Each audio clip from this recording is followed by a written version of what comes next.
नमस्कार, आप देख रहे हैं भारत लाइव। मैं हूं आपके साथ कंचन। बिहार की राजनीति में जो हो रहा है, भारत लाइव चैनल अपने चैनल के माध्यम से हर अपडेट आपको दे रही है, जिसमें आपने साफ तौर पे देखा होगा कि किस तरह से जीतन राम मांझी, जिन्होंने एक ऐसा बयान दिया जो बिहार की राजनीति में आग लगा चुका है, जिसमें कि आए दिन विपक्षी हो, चाहे वो एनडीए के दल के नेता, चाहे वो बीजेपी हो या फिर जेडीयू हो, जिसमें कि आपने साफ तौर पे देखा कि सुशील मोदी ने यहां तक कि कह दिया कि जो रामविलास हैं वो भी दलित के नेता थे, लेकिन उन्होंने आज तक कभी ऐसा आपत्तिजनक बयान नहीं दिया है। और मांझी ने जो ऐसा बयान दिया है वो खुद में ही शर्मसार करने वाला है। जिसके बाद आपने देखा कि किस तरह से कल शाम तक, रात तक जो राजनीति के लोग हैं, जो राजनेता हैं, जो अलग अलग पार्टी का बयान सामने आ रहा था, जिसमें लोग कुछों का कहना था कि मांझी का कहने का मतलब गलत नहीं था, तो कुछ लोगों का कहना था कि मांझी ने जो बयान दिया है वो अपने आप में ही शर्मसार करने वाला बयान है। जिसके बाद अब हम आपको बताने जा रहे हैं कि जो जाप सुप्रीमो पप्पू यादव हैं वो बीजेपी पे पलटवार तो रहते ही हैं, लेकिन इस बार उन्होंने ये बीजेपी पे यह आरोप लगा दिया है कि मांझी का बयान बीजेपी वालों के कारण आया है। पप्पू यादव ने अपने ट्विटर पोस्ट में ट्वीट किया है और उन्होंने सीधे तौर पे लिखा है कि बीजेपी के साथ रहने का ये असर मांझी में दिख रहा है।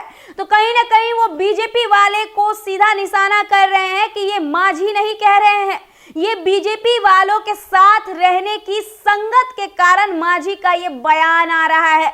आपको बता दें कि पप्पू यादव की पार्टी का या तो विलय होने वाला है कांग्रेस में, या तो वो गठबंधन करेंगे बहुत जल्द कांग्रेस के साथ, क्योंकि इससे पहले राजेश राठौर ने भी, जो कांग्रेस के प्रवक्ता है, उन्होंने भी फेसबुक पोस्ट के जरिए ये बता दिया था कि जो जाप सुप्रीमो पप्पू यादव है उनकी पार्टी, ये तो नहीं बताया था उन्होंने कि गठबंधन करेगी या फिर विलय होगा, लेकिन पप्पू यादव कांग्रेस के साथ रहेंगे। वहीं पप्पू यादव ने कल ही अपने बयानों में भी कहीं ना कहीं जाहिर कर दिया है कि वो कांग्रेस के साथ काम करेंगे, लेकिन बीजेपी के साथ उनकी बैर हमेशा से ही रही है और अभी भी वो मांझी के बयानों को बीजेपी के साथ जोड़ते हुए नजर आ रहे हैं।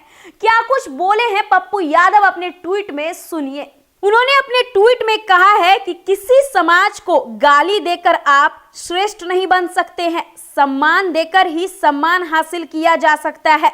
वंचित बिरादरी को उठाने के लिए किसी को नीचा दिखाने की जरूरत नहीं है। अपनी कुंठा समाज पे ना थोपे। बीजेपी के संगत का असर हुआ है और आप भी जाति धर्म के आधार पर नफरत फैलाने लगे हैं। ट्वीट के माध्यम से आपने साफ तौर पे सुन लिया कि जो पप्पू यादव है उनका कहना है कि मांझी ने जो बयान दिया है वो बीजेपी वालों के साथ रहने की जो संगत है, उनकी संगत के कारण मांझी ने अपने बयानों को इस तरह से कहा है और ब्राह्मणों को गाली दिया है। तो अब देखना ये होगा कि बीजेपी पार्टी के लोग भी जब मांझी को बोल रहे हैं कि मांझी ने गलत किया है, लेकिन पप्पू यादव मांझी पे पलटवार है, तो अब देखना ये होगा कि जो बीजेपी वाले हैं पप्पू यादव को क्या जवाब देते हैं, क्योंकि पप्पू यादव एक तरफा बोल रहे हैं और वो हमेशा से ही बीजेपी को दबाने की कोशिश करते रहे हैं।